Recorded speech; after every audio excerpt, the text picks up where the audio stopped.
When I first started this project, I began with this little animation at the beginning, and this is where I really started really appreciating Autograph and having a total blast with it. So the Autograph logo basically kind of turns into this eye, this infinite eye kind of logo, this icon like on a dollar bill.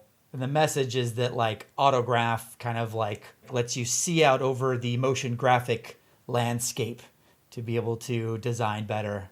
So let's talk about this. There's actually two animations here. There's the Autograph logo, kind of an abstracted outlined Autograph logo, and then it goes into the little triangle eye. So let's talk a little bit about each one of these. So if we look at the Autograph logo here, this is without the glow and the smoke and blah, blah, blah. This is just kind of like the lines, and it's a little bit easier to see what's going on. Now, this is actually a pretty cool trick.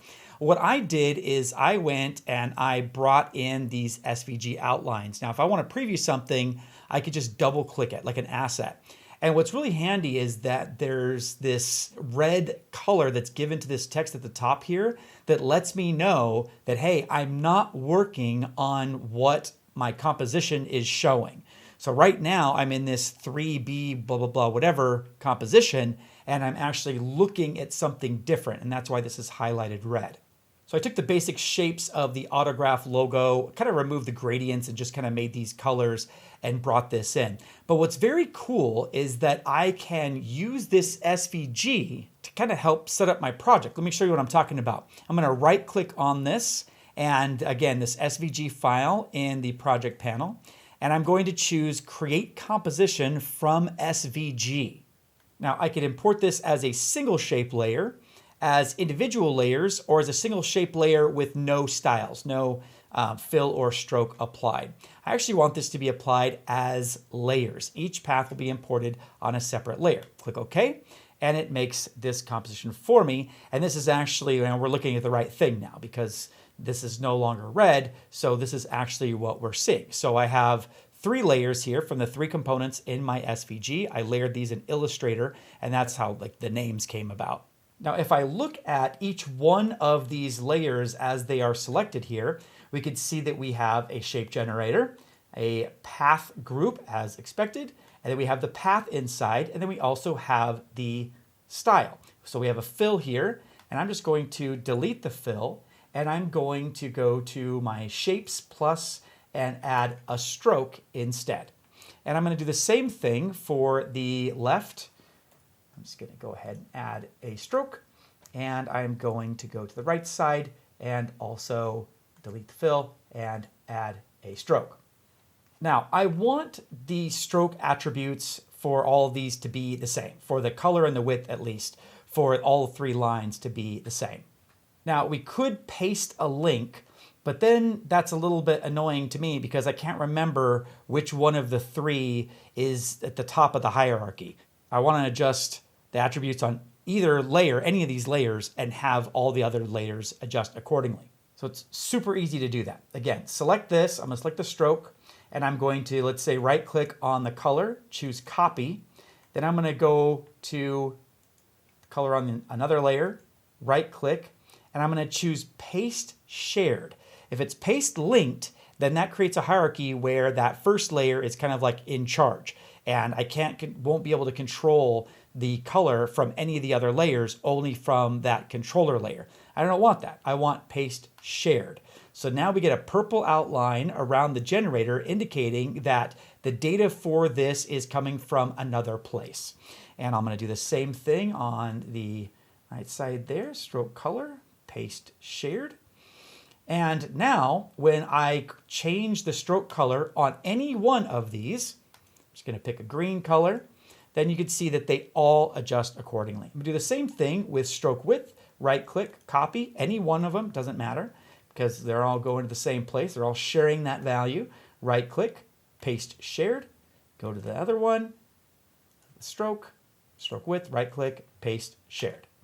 Now, when I lower the stroke width to give myself a little bit thinner lines here, they all adjust accordingly. Now, as I mentioned earlier, we can adjust the end value and take this down. And I can go ahead and set a keyframe for this at 0. this little square thing, click the diamond, move out in time, take this to 1, and now we have this drawing on line. Now this is a little bit slow, so I'm going to select this layer, press U to reveal the keyframes. I'm going to drag them a bit closer together, and I'm going to right-click on that first value. We'll just say smooth for right now, just to make this a little bit smoother. And maybe you actually do want to do maybe like a quadratic, easy ease in out. And then we have this kind of like a little bit nicer of an animation. I could push that harder, but for right now, that'll be okay. And then we could do the same thing to the left half and right half. I won't spend time doing that because it's basically the same exact thing, but you get the idea there. Now let's move on to this triangle eye. Here is again, the final version. There we go, looking pretty good. I'll play it in real time actually. Draws on, eye opens up. And so as you start playing with shapes, you can kind of see the workings here. We have a triangle object that is drawing on with the start and end value. Same thing with the circle animation here. And then the eye opens, which is pretty fun. And then we have the circle, again, with the path growing on there. And then I had an ellipse in the middle with the only thing that has a fill in this little animation. It's a little circle, and I had it just kind of scale on. So it has a little bounce animation, bounces as it comes on. It's kind of fun. And there you have it. So let's look at how to do some of these tricks a little bit more closely. I'm going to open up this 3D composition, and basically I've just created a circle for you here already. And that's just so that you have kind of a frame of reference of like where to set things up. So I'm going to select this layer, and we're going to have everything happen on this layer. Now I want to create that triangle shape. So I could go, don't have to follow along with this because this is the wrong answer, just a heads up. I could click the plus icon here, and I could go to polygon, and I could take the number of edges to 3. And then if I move in time here, oh, and actually we're getting some interesting issues here. And this happens a lot of times with shapes, and I don't know exactly what is happening, but oftentimes when shapes are stacked on top of each other, they can get this issue where they kind of, one makes the other one disappear, even if you're not using difference. And so using the independent blend mode can help with that. So then I could just kind of like rotate the triangle into place, and then we have this triangle here. But I don't like it this way because they're sharing the same stroke, and the animation for the stroke being drawn on is inside the stroke. So that power is there. It's not on the polygons, it's on the stroke. So that means that they both have to get drawn on at the same time in the same way. So they share the same keyframes. I don't really want that. I want to be able to adjust the triangle and the ellipse independently. So what I want to do is actually go to the top here and create a new path group.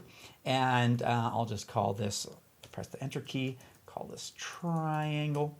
And then I can drag my triangle into this path group. And I could also select this, well, I could just go here and, to the shapes here and add another stroke. But this stroke is actually really close to what we want. It's the right color, it's about the right thickness. So what I can do is select this and press Command or Control D to duplicate it, and then drag it below the triangle to give it that stroke. So there we have it. There's that. And now I can adjust those keyframes as needed because it's on a separate stroke. I could even just kind of like redo the animation if I wanted to. Now you'll notice that the start parameter is what I animated here. I'm going to go ahead and just actually remove that animation on this triangle.